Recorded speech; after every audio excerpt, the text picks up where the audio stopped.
जेव्हा आपण एखाद्या मैदानावर क्रिकेट मॅच बघायला जातो तेव्हा आपण तिथे का जमतो?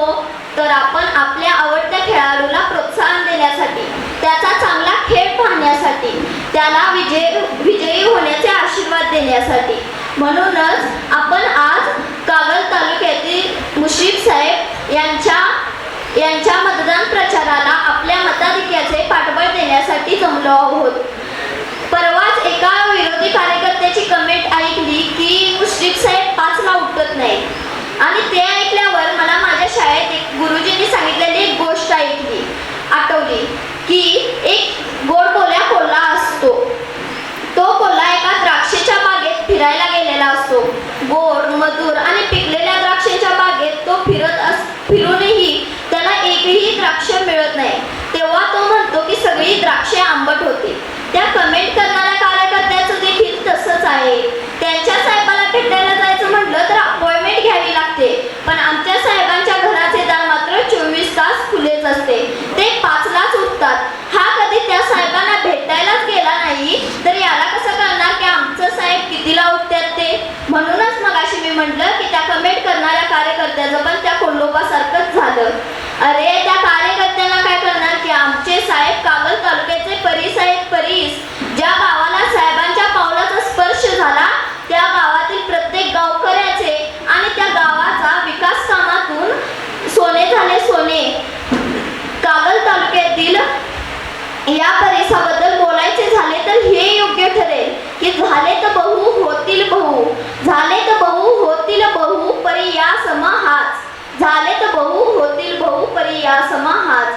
अहो ते कार्यकर्ते म्हणजे शाळेच्या अंगणात जमलेल्या अल्लड पोरांच्या सारखे आहेत. त्यांना शिकवा काहीतरी, नाहीतर तुम्हालाच म्हणावे लागेल पोरं मिळाली आणि चड्डी धरून पळाली.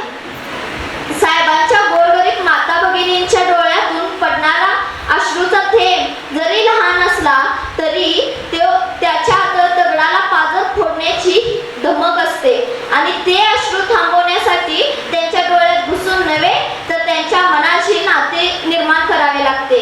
आणि हेच नाते साहेबांनी हारातील धाग्याप्रमाणे या माता भगिनींच्या जीवनाशी तयार केले आहे. हारातील धागा दिसत जरी नसला तरी तो सर्व फुलांना एकत्र जोडून ठेवतो. त्याच प्रकारे सुखदुःखात माता भगिनींच्या सुखदुःखात जोडणारा धागा म्हणजे आमचे साहेब होय. म्हणूनच म्हणावेसे वाटते, कोणीतरी राजा आहे म्हणे त्याला वाकून मुजरा करावा लागतो. कोणीतरी राजा आहे म्हणे त्याला वाकून मुजरा करावा लागतो. आमचा पण एक दिलदार राजा आहे. त्याच्याजवळ गेल्यावर तो खांद्यावर हात टाकून आमची विचारपूस करतो. कोणीतरी राजा आहे म्हणे त्याला पोरांनी सांगितल्यावर तो विकासाची कामे बंद पाडतो. आमचा पण एक राजा आहे. त्याला विरोधकाची देखील कामे सांगा, तो करूनच टाकतो. कोणीतरी राजा आहे म्हणे त्याला भेटायला जाताना सोबत गावातील नेत्यांना घेऊन जावं लागतं. पण आमचा पण एक राजा आहे. त्याला भेटायला जाताना कोणत्याही नेत्याची गरज लागत नाही, तर प्रत्येक कार्यकर्ता हा माझ्या दिलदार राजाचा एक नेताच असतो. गावकरी मंडळींनो, बघा, आता आपण एखाद्या रेल्वे स्टेशनवर जातो तेव्हा तिथे आपल्याला हमाल दिसतात. आपण काहीही कामे सांगितली तरी ते काम ऐकतातच. पण साहेब देखील आपण कोणत्याही क्षणी कोणतेही काम सांगितल्यावर ऐकतात, म्हणजे ते पूर्णच करून टाकतात. पण हमालाला मात्र आपण कामे केल्यावर पैसे देतो. पण साहेबांना काय, तर साहेबांना आपल्या गावाकडून 100% मतदान हे मिळालंच पाहिजे. 100% मतदान हे मिळालंच पाहिजे. साहेब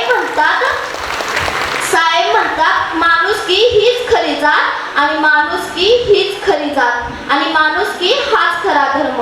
माणुसकी हीच खरी जात आणि माणुसकी हाच खरा धर्म. शेवटी म्हणते की काल, आज आणि उद्याही आपलेच मुश्रीफ साहेब.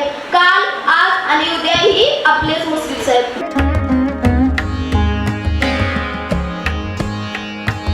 सणासुदीचा आनंद द्विगुणित करा वारणा उत्पादनांसोबत.